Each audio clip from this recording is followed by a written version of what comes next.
안녕하십니까. 이경순의 건강이야기입니다. 내 건강 지킬 식품 찾기에 벌써 30번째 식품을 찾고 있네요.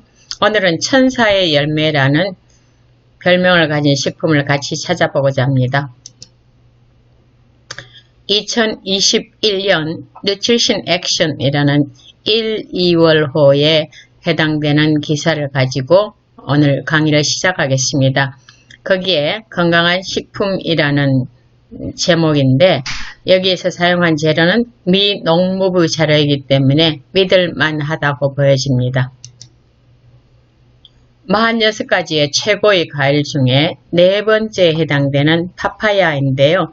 여기에서는 9가지 파이토케미칼과 비타민과 미네랄을 비교했습니다.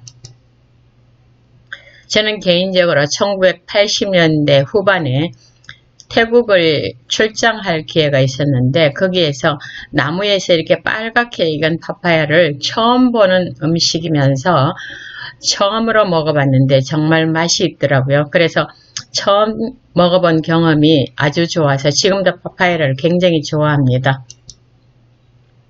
파파야 영양을 분석해보면 이렇게 칼륨, 식이섬유, 비타민 A, 엽산, 비타민 C, 철분, 칼슘, 마그네슘, 그 다음에 비타민 B 종류, B그룹이 많이 들었고요. 베타카로틴, 크립토잔틴, 베타, 루테인, 제아잔틴, 라이코펜, 엽산 같은 정말 눈에도 좋고 심장질환에도 엄청 좋고 암, 항암에도 좋은 식품입니다. 특별히 비타민 B9, 엽산은요, DNA와 RNA 생성에 조력하고 세포 기능과 조직 성장에 필수고 호모시스테인을 분해함으로 심장질환을 예방해주고 뇌의 고유한 기능을 위해서 필수적이고 정신적, 정서적 기능에 필수적인 성분입니다. 자, 파파야가 가지고 있는 파이토케미칼 보면 굉장하죠. 파이토케미칼 도프에서도 여러 가지가 많이 나왔지만 파파인 정부체인 단백질 345개 가운데 아미노산 장기 포함한 넓은 스펙트럼 파이토케미칼이 있다는 것과 특별히 파파인이라는 단백질을 소화할 수 있는 효소가 있다는 것이 참 특별하고요. 그 다음에 지아잔틴이나 루테인 같은 황반 변성에 좋은 성분이 있다는 것도 굉장히 좋은 이점입니다. 파파야는 항암, 항산화제, 특별히 폴리페놀, 캐로티노이드, 테라핀, 파파인, 그 다음에 플라보노이드, 캠페롤, 퀘르세틴, 라이코펜, 식이섬유, 비타민 A, C, E가 많이 들어있기 때문에 확실한 항암제고요. 그 다음에 항심장질환, 식이섬유가 많기 때문에 12%나 됐죠. LDL 중성지방 콜레스테롤 흡수해가지고 동맥경화증, 뇌졸중, 고혈압, 심장질환 예방하고 그 다음에 비타민 A, C, E가 콜레스테롤 산화를 방지하기 때문에 심장병 예방하고 엽산, 호모시스테인을 분해하기 때문에 심장질환 위험을 낮춰주고요. 라이코펜, 전립선암뿐만 아니라 심장질환을 예방합니다. 그래서 심장질환에 정말 큰 효과가 있다고 보여지고요. 그 다음에 항염증, 단백질 소화효소인 파파인과 키모파파 효소와 베타카로틴과 비타민 C가 항염증뿐만 아니라 그 다음에 피부와 화상치유 증진도 효과가 있다고요. 그러니까 피부에도 좋을 뿐만 아니라 화상 정말 낫기 힘들잖아요. 그게 효과가 크다고요. 그 다음에 노인성 황반변성 제가 여러 번 했죠. 여기에 보면은 우리가 성인이 실명하는 가장 큰 원인이 황반변성입니다. 그래서 여기에도 카로틴이나 비타민 A, 지아잔틴, 크립토산틴, 루테인 같은 플라보노이드가 많기 때문에 굉장히 이롭고 그 다음 면역력을 증진하기 때문에 비타민 C가 파파야 100g만 먹어도 그날 필요량의 68%에 해당되는 만큼 굉장히 면역력을 올리는 물질입니다. 라이코펜의 항산화 특성, 이 파파야는 라이코펜이 또 굉장히 많이 들어있죠. 라이코펜의 항산화 특성은 돌연변이 억제, 전이 억제, 산화 스트레스 감소, 특별히 암세포에 대한 항확산 효과.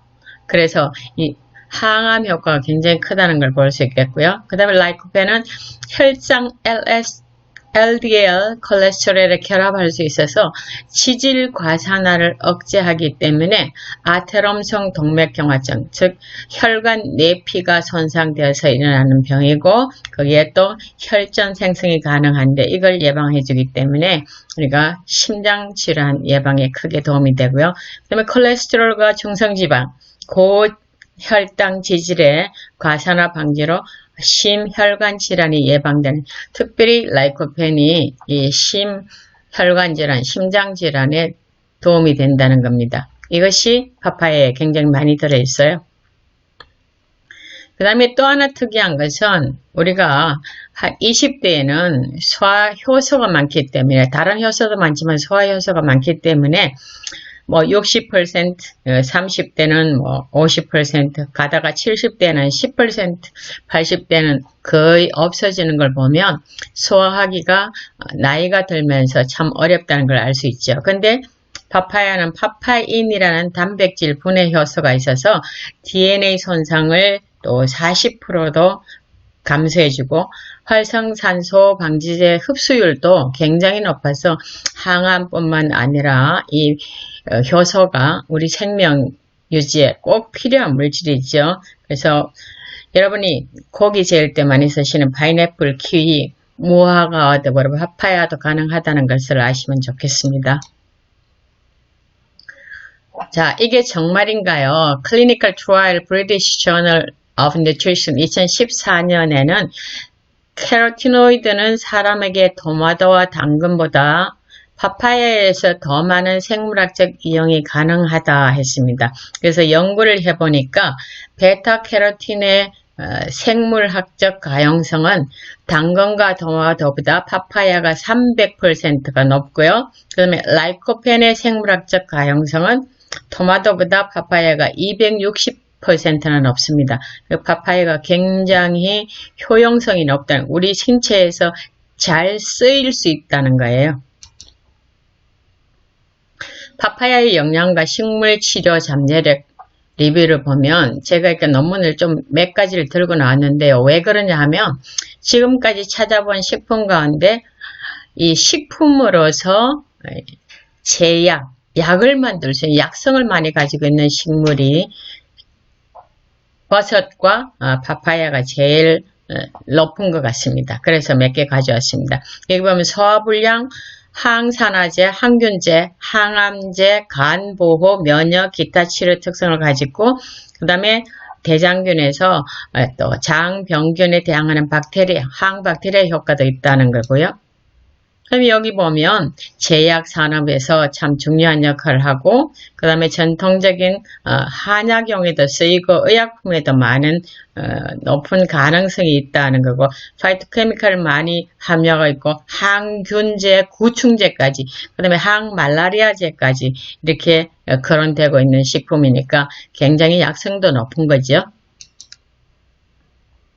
그 다음에 이건 영양학적으로 보면 과육에만 이렇게 좋은 영양소가 들어있는 게 아니고 씨나 잎이나 또 껍질이나 뿔이나 줄기까지 다 이렇게 가지고 있다고 하니까 쓸모가 굉장히 많은 거죠. 특별히 보면 상처 드레싱도 되고 항균도 되고 항독성 효과도 있고 그래서 여러 질병에 양리적인 종합작용을 할 수 있다고 굉장히 최근에 2020년에 발표한 논문이죠.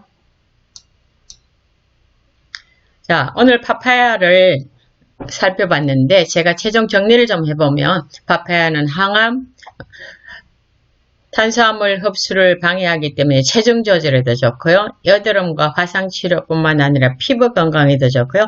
치통 완화에도 좋고요. 월경 주기 조절에도 좋고요. 황반 변성 치료에도 좋고 위장 건강 증진, 면역과 심장건강 증진, 장내 기생충 효과적인 퇴치도 좋은데 옥에도 티가 있듯이 임신 중에는 반드시 섭취를 피해야 합니다. 왜냐하면 유도분만제로 착각해서 파파인이 자궁수축으로 인해서 유산을 일으킬 가능성이 있기 때문에 임신하고 계신 분들은 특별히 섭취에 주의를 하셔야 되겠죠.